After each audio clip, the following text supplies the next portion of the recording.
The world of The Last of Us is dangerous. Unless you're living in a protected area, there's something lethal around every corner.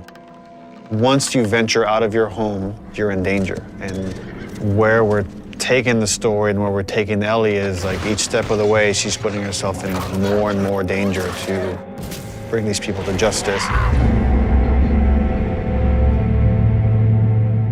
I would say that the world, in every sense of the word, is bigger than Last of Us Part 1. Both in scale and the amount of physical space that exists for you to explore, for you to encounter other people. Yeah, this route has its perks. Our hope is to make every corner a challenge, make every decision hard for Ellie. And so we do that not just in the gameplay you experience, but also in the level design. So part of that is making certain experiences really hostile, be it through weather or through rivers or craggy cliffs or slick snow. But we also use it in terms of how blind the player is. Like, what can they see? How safe do you feel? Can you see a threat coming around the corner? You never know if the bullets in your gun are going to be enough.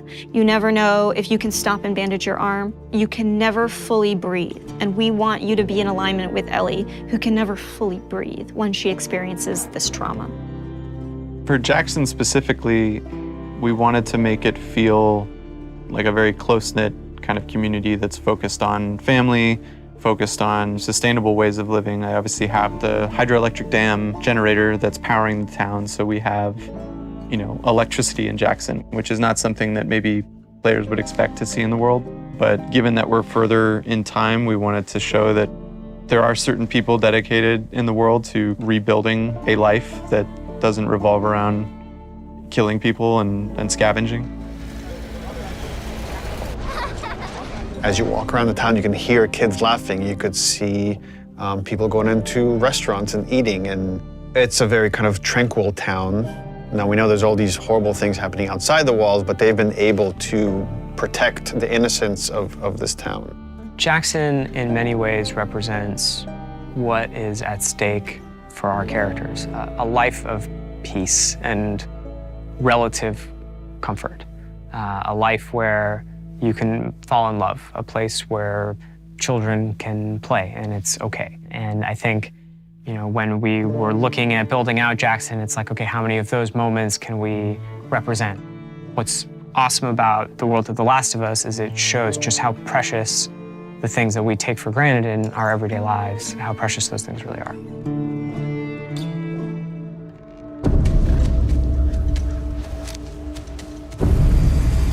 Seattle, compared to Jackson, is very different. It's more of a war zone, I would say. Part of the interesting thing with Seattle or the Pacific Northwest is that there's all this rain and all this foliage and wildlife, and it's this very lush area that if someone were to settle down, it'd be a pretty good place to settle down just as far as the kind of fruit you can scavenge, the animals you can hunt. And then because it is so lush, because it is so teeming with resources, is why there are multiple factions trying to fight over those resources. One faction you run into in Seattle is the Washington Liberation Front. When the outbreak happened, the military took some pretty drastic actions and quarantined parts of the country. And this was their way of protecting the population that has survived this horrendous outbreak. And because of that, it led to a rise of these resistance groups. And in the first game, we saw the Fireflies. And we heard about other groups, and in this game, we get to see, here's another group that rose called the Washington Liberation Front that was able to defeat the army and thereby take over a lot of their equipment. And they're this very militaristic faction.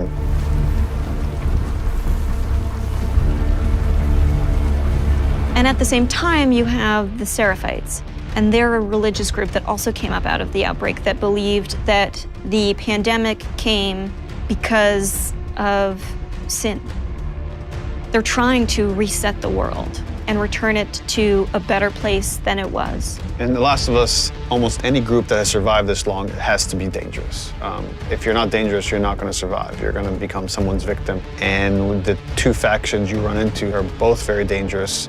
The WLF has a lot of military equipment that they're able to use defense area, and they have large numbers, whereas the Seraphites are very quiet and stealthy and able to use the large amount of foliage to their advantage, and they fight more in this kind of guerrilla warfare.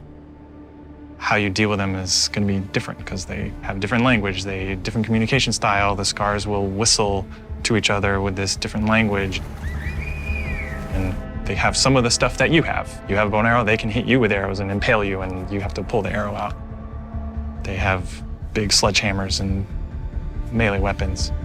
The WLF, they have trained dogs that will sniff and attack you. Dogs are a new level of threat that Ellie hasn't had to negotiate before, and hopefully they create a new complicated choice for the player. We saw in them an opportunity to challenge people's perceptions of what a combat setup can be. We wanted to find really hard choices. The dogs themselves have names. They're called out by their owners. We wanted every setup to be challenging. That smell. Looks like infected did this. How many do you think it would take to bring down a moose? Infected are still a threat in this world. We wanted to take first our basic classes that we had in the first game and say, okay, what's different about them now? So we'll have scenarios where way more runners, like we can have hordes sometimes of runners coming after you, and it might be about just escaping because the odds are just overwhelming. You know, this thing just keeps mutating. There's certain evolutions of infected that you haven't seen before, certain new classes. There's the Shamblers, which kind of have these exploding acid clouds when you get near them. You're running down a hallway and you have to suddenly make a decision like, oh, do I want to take the damage and go through this cloud, or find some other route, or go back the way I came? And it kind of forces you to, on the fly, kind of make new decisions about how you're going to deal with the threat behind you or potentially in front of you. So again, it's about how do we make fighting against infected intelligent. So when you come on a space, you're listening to audio cues because different classes will make different sounds. If you just go in guns blazing and throw caution in the wind, you could easily get overwhelmed and regret that strategy. That level of uncertainty and instability is something our characters have to carry with them every day as they go out into the world to protect the people they love most. And that threat is banging on their door every day. I really hope you make it.